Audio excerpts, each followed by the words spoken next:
Amen. Hallelujah. Praise the Lord. Praise the Lord. Amen. In the book of Numbers chapter 13, verse 25. Mamaya may magpapabautismo, 3 kaluluwa. Praise the Lord. Hallelujah. Amen. Parang hina ng palakpak ah. Thousands of angels are rejoicing in heaven. Dapat tayo mga kapatid magalak rin. Hallelujah! Praise the Lord, praise the Lord, praise God. Masaya tayo. Amen. Bare months na bukas mga kapatid. Merry Christmas mga kapatid. Hallelujah. Iba talaga ang Pilipino pag bare months na, di ba? Pogs to kayo to. Hallelujah. Talagang Pasko na agad. Brother Hermo nandito. Amen. Saglitan lang, sir. Parang si Dao Minsu ah. Dao Minsugat. Amen. Hallelujah. Natutuwa ako na nandito si Brother Hermo. Nalaman ko lang kahapon kay Sister Sandra.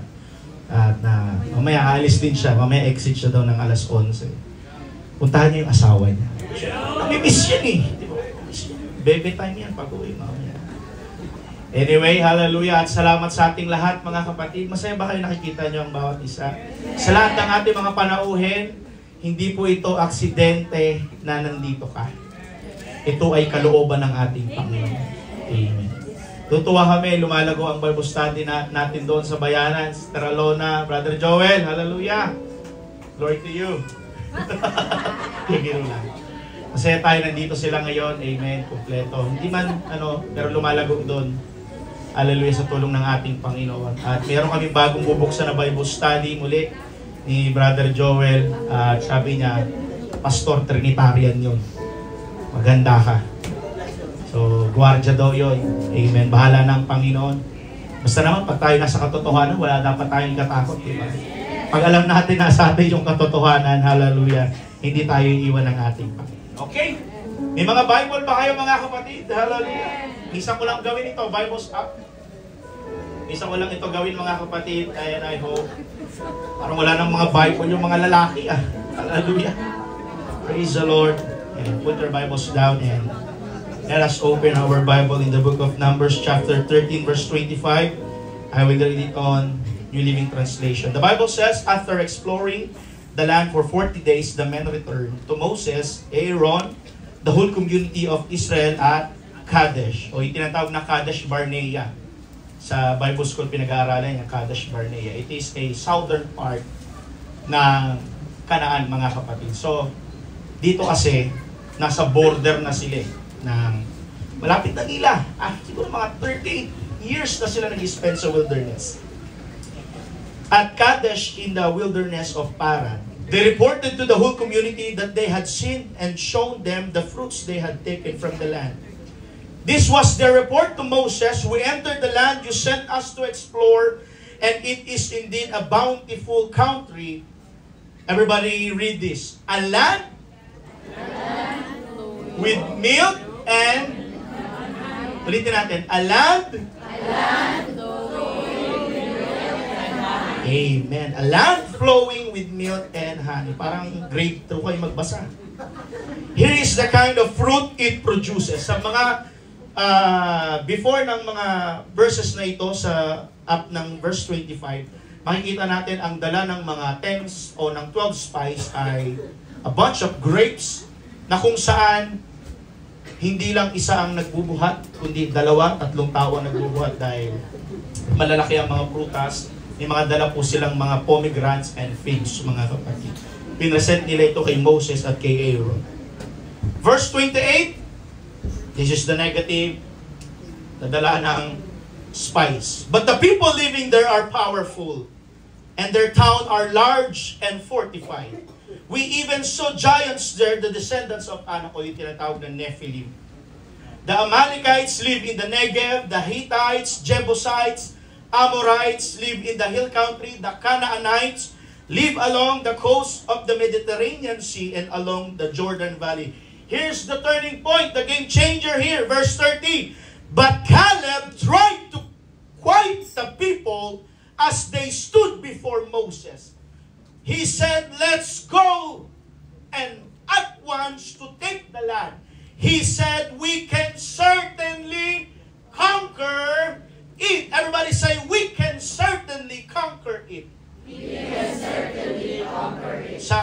English version ang sabi dyan, we are able to overcome it. Tama ba? We are able to overcome it. Sa ibang translation, nakalagay dyan, we are going to possess it. Amen. But the other men who had explored the land with him disagreed. We can't go up against them. They are stronger than we are. So they spread this bad report about the land among the Israelites. The land we travel through and explore will devour anyone who goes to live there. All the people we saw were huge. And last verse, we even saw giants there, the descendants of Anak. Next to them, we felt like grasshoppers. And that's what they thought too. Pamamagatan ko ang mensahe ng ating Panginoon na nagsasabing, shift your mindset from the battle to the breakthrough. Shift your mindset from the battle to the breakthrough. Hallelujah. Amen. Let us pray. Close your eyes. Panginoong Jesus, lumalapit kami sa iyo. Kahabagan mo kami, Panginoong Jesus. Look us once again with favor, O God. Huwag mong tignan ang aming mga pagkukulang, ang aming po mga pagkakasala, Panginoong Jesus. Ngunit tignan mo sa umagang ito ang aming pagnanais na lumalapit kami sa iyo. Patawarin mo kami, Panginoon, sa aming mga nagawang pagkukulang, pagkakasala. Linisin mo ang aming puso't isipan. Lumalapit kami sa iyong mga paanan, Panginoong Jesus, na merong pagpapakumbaba, humihingi ng pagpapatawad, humihingi ng direksyon mo, Panginoong Jesus, humihingi ng paglinis mo, Diyos Ama. Kasihan mo ng iyong banal na Espiritu Santo ang iyong mga mensahe sa umagang ito. Before we go out here in this place, O God, pupunuin mo kami ng iyong makapangyarihang presensya. Lord, sa umagang ito, I declare deliverance in your name. I declare the healing, signs and wonders to be followed, O God. Puspusin mo kami ng iyong banal na Espiritu Santo, Ama.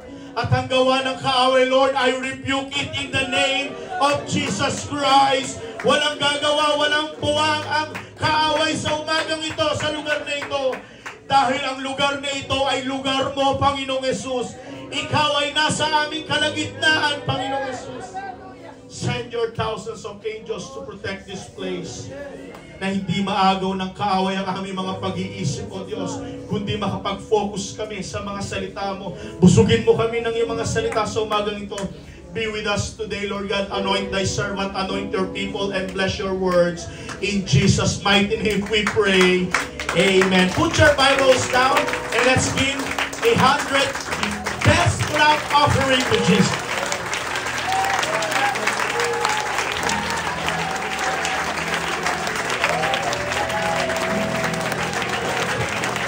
Somebody worship Him. Sa isang linggo, hindi tayo nagkasama-sama. Ngayon ang best time na magpuri sa Panginoon. May hinihingi ka ngayong umaga nito. Sa Panginoon mo lang matatagpuan yan. Meron kang prayer request sa Diyos. Sa Panginoon lang natin matatagpuan yan. Come on, somebody worship Him. Nanay ang people. This is something gonna happen. There is breakthrough. Oh, hallelujah, hallelujah, hallelujah. Come on, worship Him. Ikaya lang kaya rarabahan mo. Ikaya lang kaya.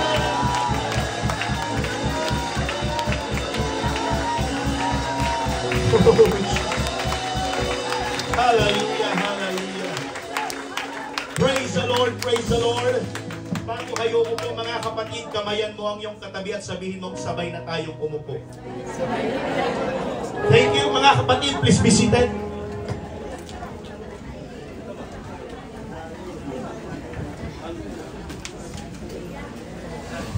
Thank you, backup. Thank you, musicians.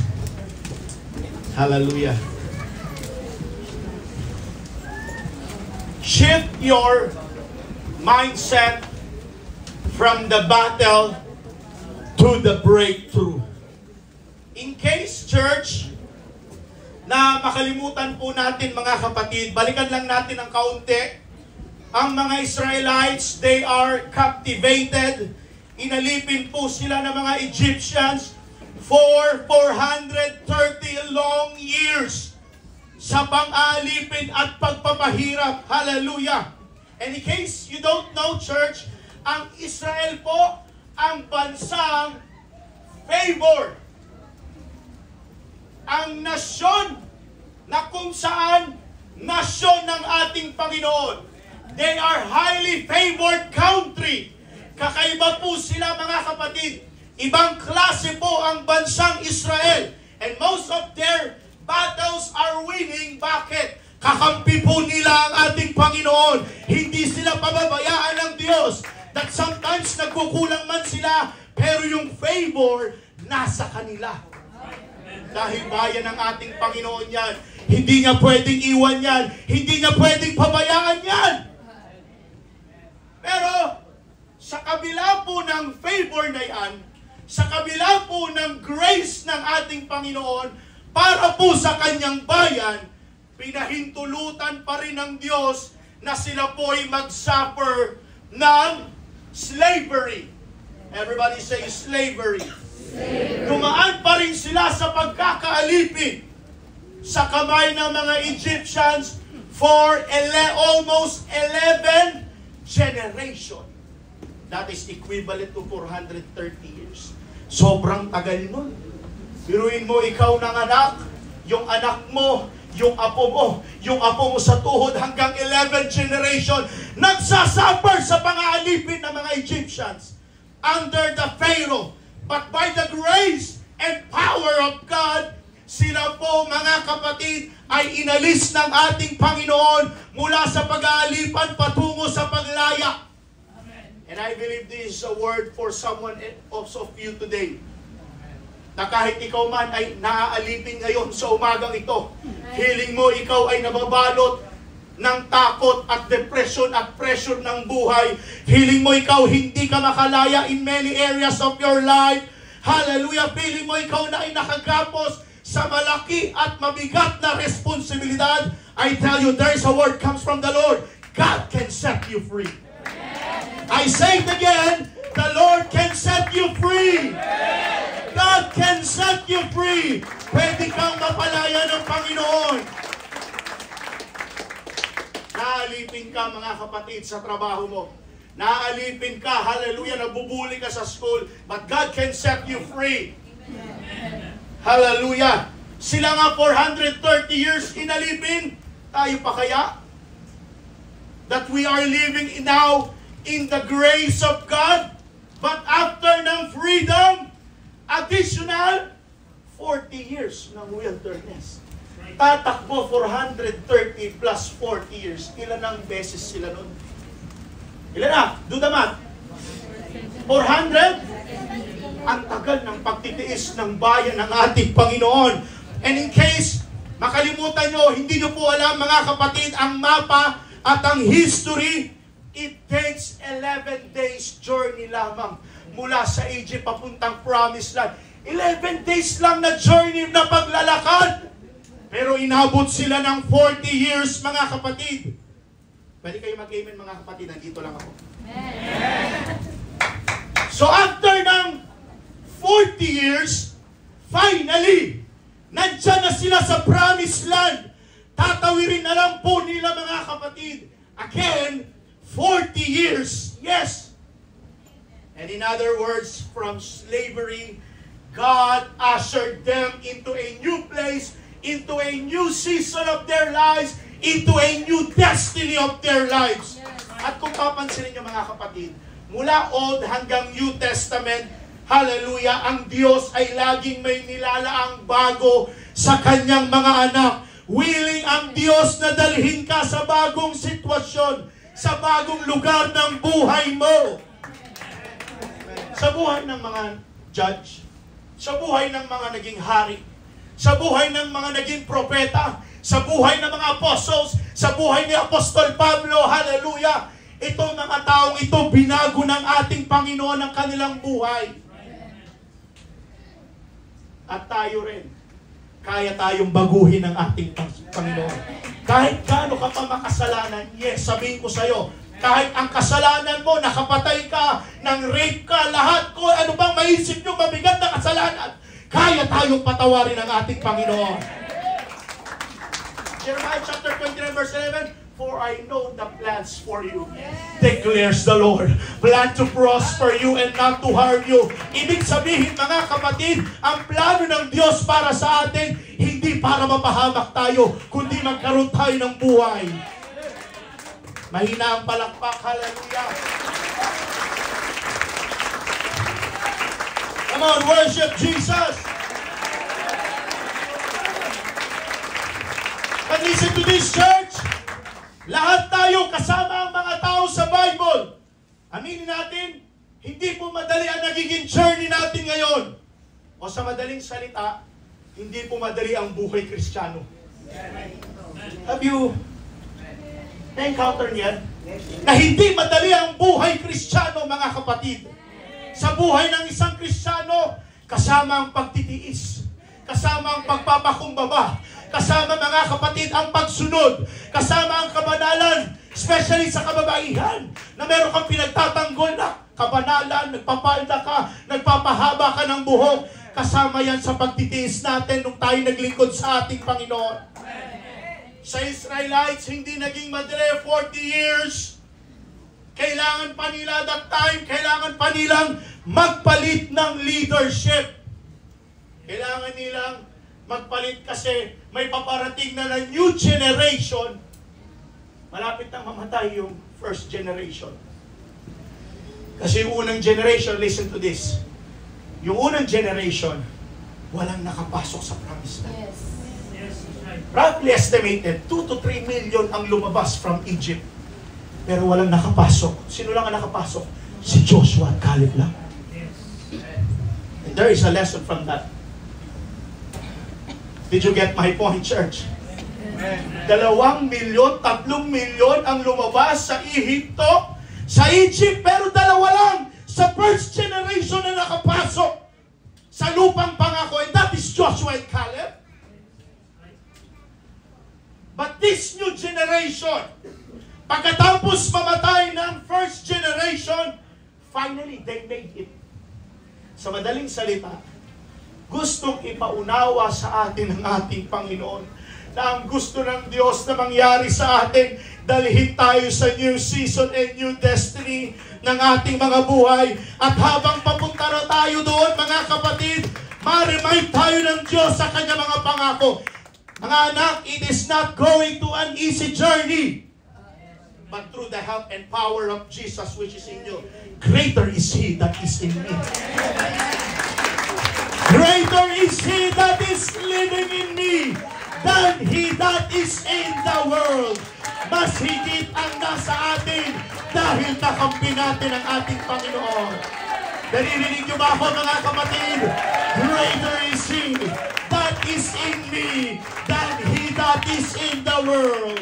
Church, you can make it through your season. Dahil pagdating kay Joshua, mga kapatid, sa Joshua chapter 1, God commanded them, possess your possession. Yan ang tema ng Joshua chapter 1. Possess your possession. Sa Joshua chapter 2, send 2 spies to look after Jericho. Kagaya ng ginawa ni Moses, Joshua, mag-send ka rin ng 2 espiya para manmanan ng Jericho. At alam natin ang story dyan. Nandiyan ang buhay ni Rahab, mga kapatid, na isang harlot. Sa Joshua chapter 3 naman, yes, finally, they made something that the past generation has never done. Ano ba yun? Hindi naman na-encounter ng first generation, hallelujah, ang makatawid sa Jordan River. Hindi na sila nakatawid doon. Marahil sa 40 years nilang pag-iikot-ikot sa wilderness, marami nang namatay sa wilderness at hindi na nakaabot sa lupang pangako ng ating Panginoon. They finally crossed to the Jordan River. And in case you don't know, mga kapatid, ang Jordan River po ay boundary na po ng lupang pangako. Malapit na sila. So yung unang generation, hindi nakatawid. Bakit? Dahil sa takot. Dahil sa kawalan ng pananampalataya. Kaya sa Bible study o evangelism, makinig kayo. Kaya sa mga Bible study at evangelism natin, huwag kayong matakot. Yes. Huwag kayong manghiyang mag-share ng salita ng Diyos. Sabihin mo lang. Dahil pag hindi mo sinabi yan, sisingilin sa'yo ng Diyos yan. Huwag kang matakot, huwag kang mahiya. Sabi ng Acts chapter 1 verse 8, but you shall receive power after that the Holy Ghost was come upon you. Yan ang sabi ng Panginoon. At sinunsulan ni Apostol Pablo, Romans chapter 1 verse 16, for I am not ashamed of the gospel of Christ, for it is the power of God unto salvation to everyone who believe. Kung walang makinig, makinig kayo. Kung walang makinig sa sinasabi mo, kung walang maniwala sa sinasabi mo, kapatid, hayaan mo lang. Ang mahalaga, sinabi mo. Come on, mga kapatid, you have to understand, it is not our job to convert people. It is not our job to convict people. It is not our job to save people. It is not our job to convince people, mga kapatid. Our job is to tell people about the gospel of salvation. That's it. You are not the Savior. You are not the convictor. You are only to share the word of God. Magsishare ka lang, kapatid. Huwag kang mahiya. Hindi tayo ang Savior. Hindi ikaw ang maglalagay sa puso ng unbeliever. Magpunla ka lang, Brother Felix. Magpunla lang tayo, Brother Joel. Hayaan mo ang Diyos ang magpalago niyan. Look what the Bible says. Paul planted, Apollos watered, and God made the increase. Si Jesus ang nagpapalago. Huwag mong angkinin ng glory na akay ko yan. Ang Diyos ang tumawag dyan. Ulitin ko, ang Diyos ang umakay. Hindi naman kayo tinawag ni Pastor Joshua before. Ang Diyos ang naglagay sa puso niyo na maglingkod.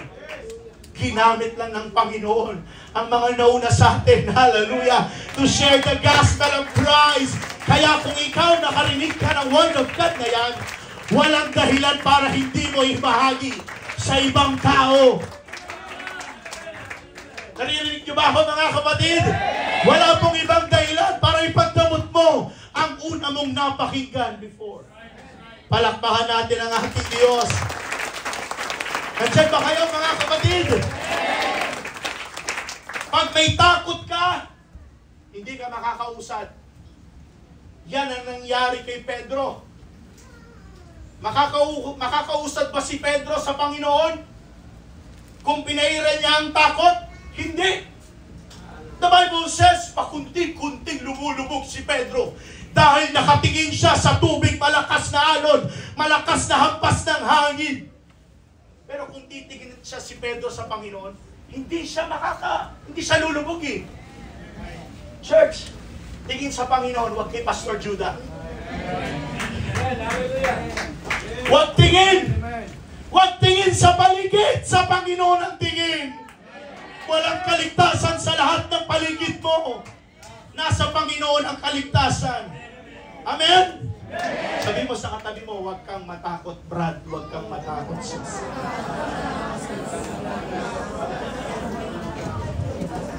Hallelujah! Balikan natin.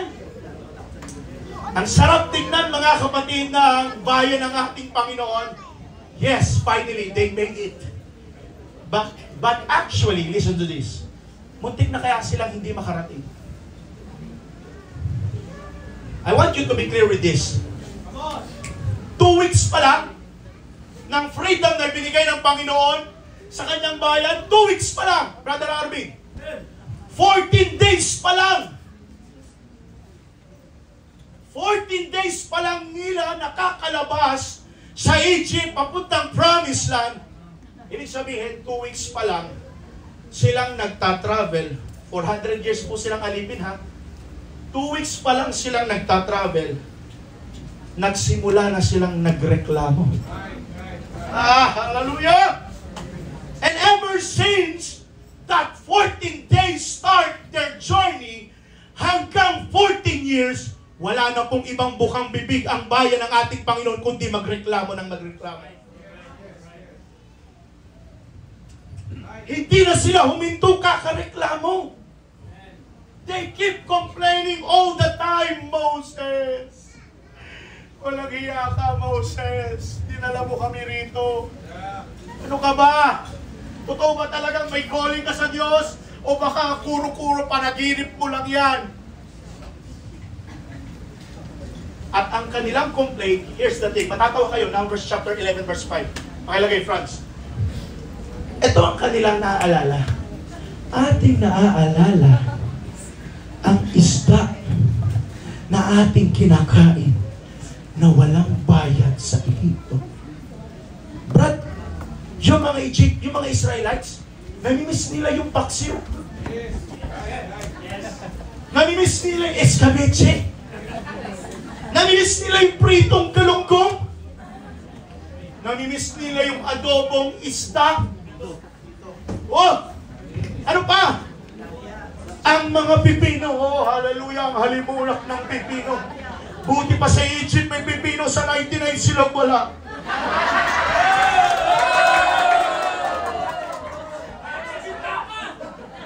Buti pa yung pipino, meron sa Egypt, sir. Sa 99 silog wala, kung mayroon man ang ipis.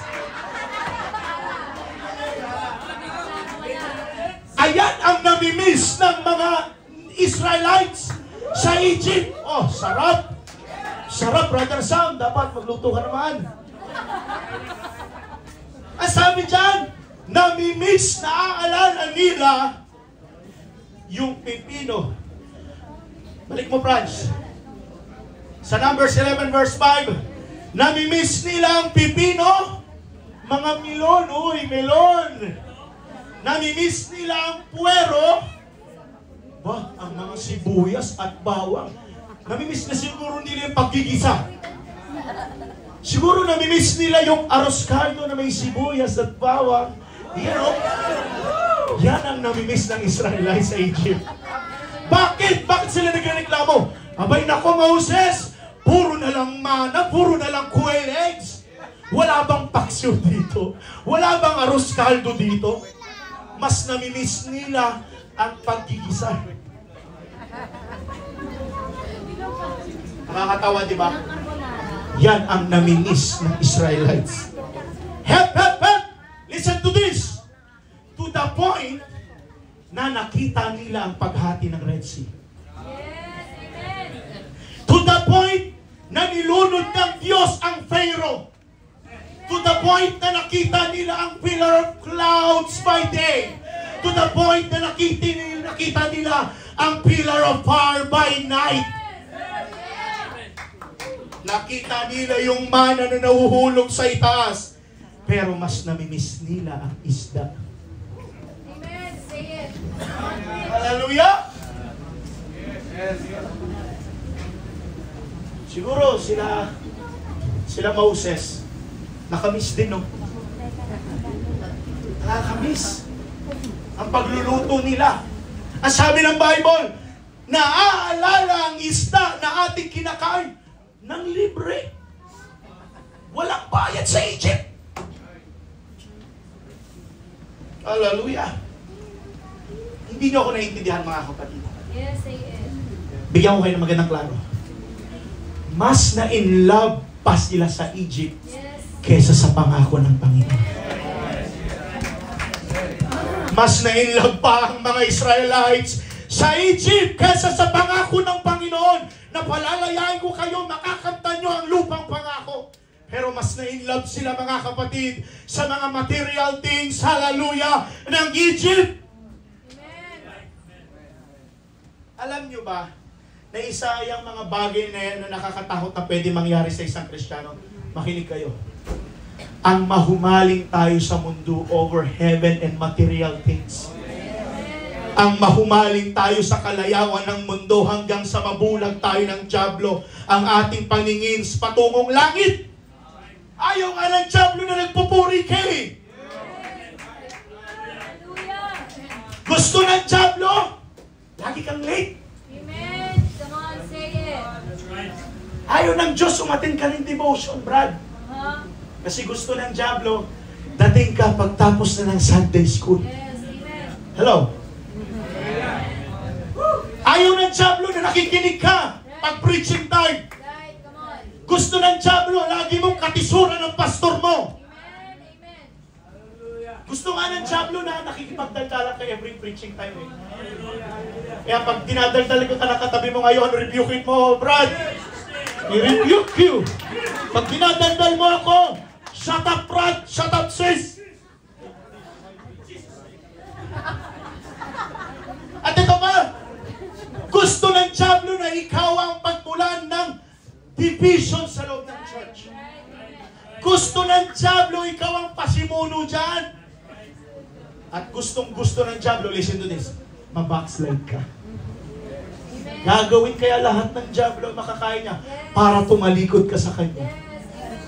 Kaya, encourage for everyone na nanghihina na malapit na mapigtas ang lubid. Mga kapatid, manalangin lang tayo. Maglingkod lang tayo sa Panginoon. Kung pakiramdam mo na malapit na bumigay yung lubid na kumakapit patungo sa iyo at ang ating Panginoon. Church, hallelujah! Panalangin ang susi, pag-aayuno ang susi, para, hallelujah, tumibay ka. Yan ang susi lang dyan.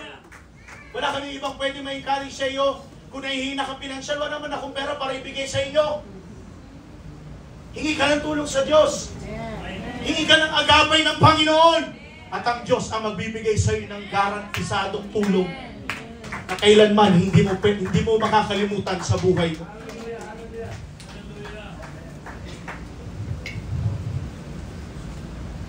Pag ganyan ka ang Kristiyano, hindi ka lalago. Matagal ang proseso mo. Kaya huwag mong sisihin ang simbahan kapag sa preaching ni Pastor, madali kang matisod. In the first place, tayo mismo ang gumagawa ng sarili nating kaligtasan sa harapan ng Panginoon. Huwag mong sisihin ang church kung mabilis kang ma-offend sa pangangaral. Immature ka kasing Kristiyano. Alam niyo ba kung bakit ang pangangaral dito minsan sa likod ng pulpito, hindi about love, hindi about forgiveness. Minsan kinakailangan makarinig natin na masasakit eh. Para matablad din tayo eh. Bakit? The heart is the most deceitful things above all things. Kaya minsan kinakailangan natin ng rebuke, kinakailangan natin ng pagsaway, kinakailangan natin ng correction. Bakit? Minsan matigas ang ulo natin, aminin natin yan. Minsan ma-pride tayo. Minsan ayaw natin ibaba ang ating pride. Gusto pa natin makipagpatigasan sa Panginoon. Ganun pa tayong Kristiyano? I tell you, immature kang Kristiyano. Kung sa pangangaral na ganito, natitisod ka pa. Hindi ko kailangan kayo ilinggo-linggo i-baby-baby. Hindi ko kayo linggo-linggo gusto ko yung ihele. Alin niyo pa yung anak ko. Gising ako alas 4, mga kapatid. Sabi ng asawa, ikaw naman! Palit! O palit, sige. Tulog na para kay Pikoy, lawis-wis, kawayan. Katungtong nga Pikoy. Yung kanta ni Mama, ina-apply ko sa ano ko ngayon eh. Hallelujah! Gusto ng Diablo, mag-asawa, mag-away kayo ng Sabado ng gabi. Oh, hallelujah, may nag-away ba dito? Wala po ako sa bahay niyo, ha? Gusto ng Diablo, mag-away kayo Sabado ng gabi para pagdating ng Sunday ng umaga. Naku, Arugin. Away mo ko. Sabi ng asas. Taas-taas ka ng kamay dyan. Sinigawan mo ako kagabi. Di ba? Para kinabukasan, damay ang pagsamba. You know what the Bible says? Ang pag-aaway ay huwag paabutin hanggang umaga. Para huwag madamay. O, affected din mo pagsamba mo. Di ba?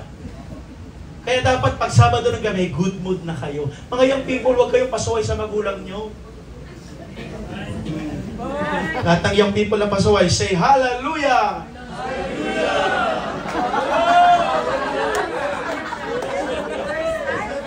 Tandaan nyo palagi mga kapatid, pag hindi tayo nalago, diretsong sagot, ikaw ang problema. Huwag mong sisihin ang simbahan, huwag mong sisihin si pastor, huwag mong sisihin ang ibang tao sa paligid mo. Ikaw ang may pagkukulang. Amen ba mga kapatid?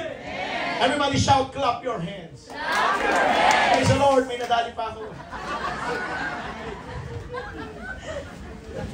Kahit attentive na kayo, may mga nadadali pa rin ako. So, 2 taon na ang nakakalipas, approaching sa promised land. At sabi sa kanilang leader na si Moses, magpapadala tayo, sabi ng Diyos, ng 12 espriya mula sa bawat tribes.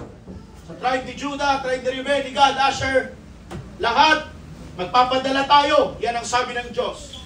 I-check nyo nga kung talagang maganda ang sinasabi ng Diyos.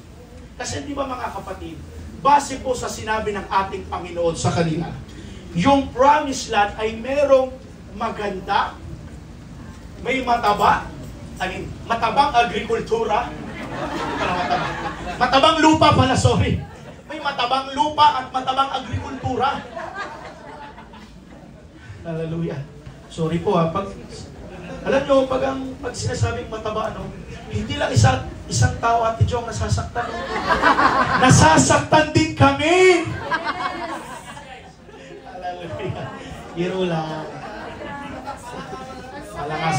Palakasan na lang ng faith. Hallelujah. Now, yung promised land ay base sa sinabi ng Panginoon sa kanila, the fruits of the land are wonderful. The grapes are so big. The promised land is indeed overflowing with milk and honey. Ang sabi pa ng Panginoon sa kanila, yung lugar na ito na pagdadalhan ko sa inyo, hallelujah, may mga bahay na hindi na silang magtatayo. May mga balon na hindi na silang maghuhukay. May mga vineyards na hindi na silang magtatanim. Wow, grabe, no? Kumbaga, daratnan nila yung lupang pangako, tapos na. Wala na silang iintindihin. Wow! Kumbaga, may bahay na. Ang Panginoon talaga, futuristic mag-isip, no? Lagi ang future ng Panginoon sa buhay natin, nandun palagi sa unahan. Biruin mo, ang Panginoon sa kanila, nasuffer sila for 40 years sa wilderness, pero yung bahay nila sa promised land, tinatayo na. Yung tubig na iinumin nila sa balon, naghukay na ang Diyos ng balon para sa kanila. Yung mga anihin nilang mga palay, mga prutas, mga gulay, may mga nagtanim na doon. Wow! Itanong ako sa inyo mga kapatid, lahat naman tayo pinagpala ng Panginoon, amen? Amen ba? Lahat tayo pinagpala ng ating Panginoon. Dumating ba sa punto na buhay nyo na-imagine nyo na, hindi ko ma-imagine na itong pagpapalang ito dumating sa akin. Na-imagine yan? Naalala niya yan? Hindi ko naman pinamarap na magka-spa ko para daraw dyan. Pero ngayon, may spa ka na. Hindi spa ko, spa. Diba?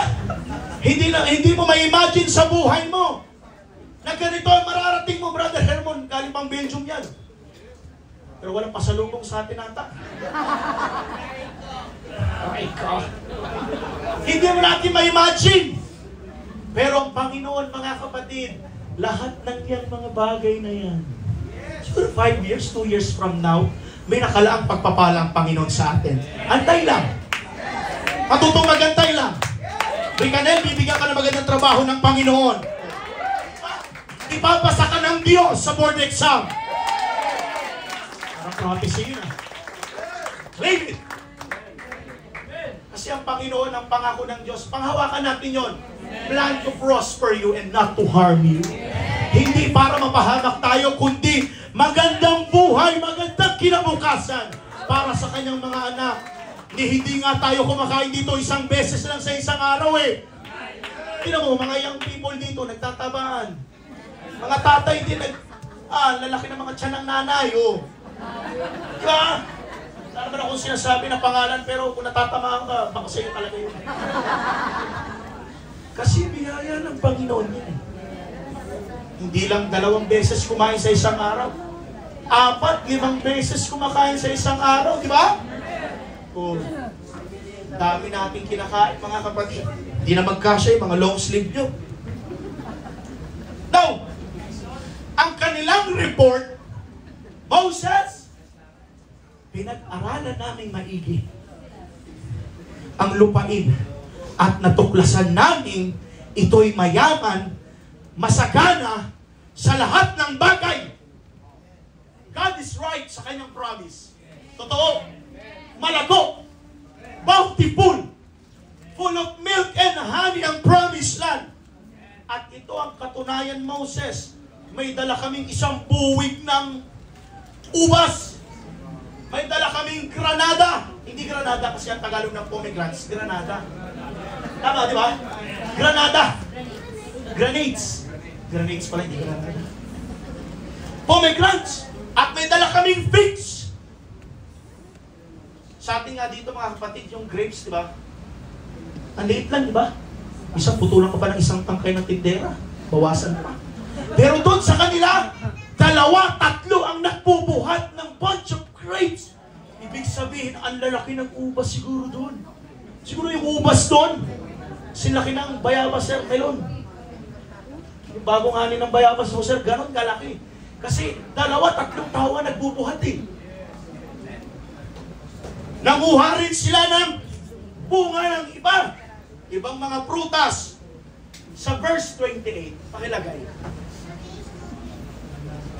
Ngunit, sa Tagalog, may Tagalog ba? Wala. Sa Tagalog, ngunit, malalakas ang mga taga-roon. Oh, hallelujah! Malalaki ang lunsod at matitibay ang mga pader. Bukod dito, naroroon din ang mga lahi ng higante. Nandun ang Amalekites, Canaanites, Amorites, Jebusites, and Parasites. Wala pa ng Parasites. Pangmatalino talaga yung joke ko, mga kapatid. Salamat sa mga nag-response lang, matalino kayo. But here's the turning point. Here's the game changer, mga kapatid. Ang sabi ni Caleb, shh, tumahimik kayo. Sabi ni Caleb, tumahimik kayong mga negatibo. Tumahimik kayong mga reklamador. Ito ang sabi ni Caleb, tumahimik kayong mga nagpapakalat ng kasinungalingan. Oh, sinabi ni Caleb, hindi tayo dapat mag-aksaya ng panahon, lusubin na natin sapagkat kaya natin silang kapiin. Mga kapatid, pag sa grupo nyo, sa school, sa trabaho mo, puro negative ang paligid mo, ikaw ang magningning dyan. Ikaw ang maging ilaw dyan. I just want to encourage everyone, kapag meron tayong pag-meeting or pagpupulong, syempre fellowship naman. There is a fellowship outside from the church, di ba? Tayo, mga kapatiran. But please, listen to this. Huwag naman natin pag-usapan ng mga kahinaan na. Please. Because sometimes gossiping, condemnation is happening in the church. But please, iwasan natin ang mga paninira. Iwasan natin ang mga negatibo. Iwasan natin ang pagpapakalat ng bad and lying leadership ng church na ito. Nakaka-apekto yan. Hindi mo alam yung taong pinasisiraan mo. Lubog na, nilubog mo pa. Kawawa naman. I hope matandaan niyo itong sinasabi ko. Iwasan natin, mga kapatid. Lahat tayo nasa processing ng ating Panginoon. Lahat tayo nasa process ng Diyos. Inaayos ng Panginoon ang ating attitude. Sometimes bad attitude tayo eh. Di ba minsan may attitude problem tayo? Pero hayaan mo ang Diyos, ayusin ng Diyos ang buhay mo. Ang pag-uugali natin, ang karakter natin, ang ating behavior. Basta marunong ka lang magpakorek sa Panginoon. Amen? Palakpakan natin ang ating Panginoon. Yung 10 spies kasi ang approach nila kay Moses at Aaron, negative ang dating. May ngunit, may pero, may teka lang, sandali lang, may kaso lang. Imbis nakapokus sa pangako, ito yung title natin. Imbis nakapokus sa pangako, na dapat yun ang good report, na sabihin sa lahat ng Israelites, na-shift yung attention nila sa giants, sa enemies, sa kalaban nila. Sa report ng 10 spies na ito, it causes division. Sa report ng 10 spies na ito, it causes separation and breakouts. At alam nyo ba ang kumakalat na news, napakalat sa kapisanan ng mga Israelites sa bayan ng Panginoon na mahirap makangkot. May mga giants na kalaban, mahirap magapi. Bulong-bulungan nila, negative pala, promised land. Grasshopper lang daw tayo. Ang daming gusto lang bumalik sa Egypt that time. Sa Numbers chapter 14, hindi ko na ata nalagay dyan, no? Sa Numbers chapter 14, what happened? Basahin nyo. What happened next is heartbreaking. Alam nyo nangyari sa Numbers chapter 14? Ang mga Israelites ay nagrebelde. Wala na silang ibang bukang bibig kay Moses, ay Aaron. Uwi. Ayaw na namin. Yan ang bukang bibig ng Israelites. Puro negative na eh. Nag-spread na yung bad reports, yung lyings. To the point na nag-usap-usap. Ito nangyari eh. Sa verse 6 ata ng Numbers chapter 14 verse 6. To the point, nag-usap-usap na sila. Ang sabi nila, pumili na tayo ng pinuno natin at bumalik na si Ehipto. Ayun, pumili na tayo ng pinuno at bumalik na tayo sa Egypt. Eliminate na natin si Moses at si Aaron. Walang kwenta yung leadership. Uwi na tayo. Pero ang ginawa ni Moses, ni Aaron, nagpatira pa sila sa mamaya-mamaya ng Israel. Baka para patawad. Baka nagkamali kami. Si Joshua at Caleb, pinunit yung kanilang mga damit sa kalungkutan. At ang sabi nila, napakabuti ng lupain na aming pinuntahan. Kung nalulugod ang Panginoon sa atin, gagabayan niya tayo papunta sa lupang pangako na iyon. Pagkatapos nila sabihin yon, babatuhin na sila ng mga Israelites eh. Sinungaling! Pero biglang nagpakita sa kanila ang makapangyarihang presensya ng Panginoon. Nagbago ang ihip ng hangin. Yung first generation, wala nakapasok sa promised land. Millions of Israelites hindi nakapasok. Si Joshua at Caleb lang. There's a new generation coming next to them. Sila na yung mag-i-inherit ng promised land. You see, mga kapatid, pakinggan nyo ito. They are focused on the enemy instead focusing on the promise. Imbis sabihin nila, maganda yung lupa, kaso may higante. Ba't di na lang nila sabihin, may higante, pero maganda ang lupa. Parehas yung thought, pero pinag-iba mo lang. Ulitin ko. Maganda yung lupa, kaso may higante. Bakit hindi gawin ganito? May higante, pero maganda yung lupa. Mas magandang report yun. Kesa sa isa. May higante man, pero maganda yung lupa. Possess natin. Let's conquer it. Takot sila sa mga giants eh. Listen to this. Yung Red Sea na hinati ng Diyos, yung Jordan River na hinati ng Diyos, yung wall of Jericho na pinabagsak ng Diyos, pero yung giants hindi pinatay ng Diyos. Bakit mga kapatid? Minsan yung mga challenges ng buhay natin, hindi inaalis ng Panginoon yan para tumibay ka. Amen? Because sometimes, God will remove the obstacles, but sometimes, God will allow the opposition. Hallelujah! God will remove the obstacles, but sometimes, God will allow the opposition.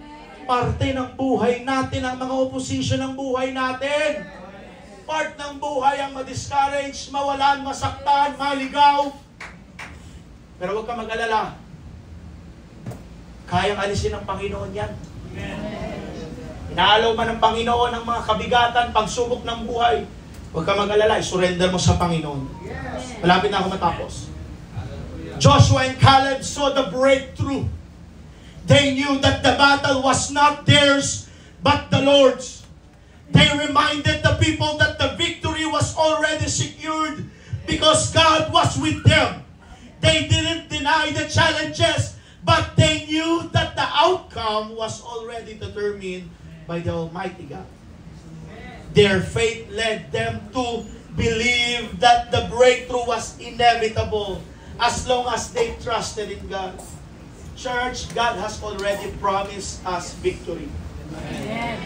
Ang laban man ay magiging matindi, pero ang breakthrough ay garantisado na. Matindi ang laban mo sa pamilya mo, matindi ang hamon at challenges sa eskwelahan at trabaho, pero yung breakthrough, promise na ng Panginoon yan. Because He is the God of breakthrough. He is the God of breakthrough. Let us tularan natin si Joshua. Let us imitate Joshua and Caleb who choose to believe in the breakthrough, not the battle. Church, once again, back to my topic. Let us shift our mindset from the battle to the breakthrough. Focus sa breakthrough. Huwag mong tignan, huwag mong pansinin yung mga nagpapahirap sa'yo. Tingin tayo sa Panginoon, sa breakthrough na ibinibigay ng ating Panginoon. Tayo tumayo lahat, mga kapatid.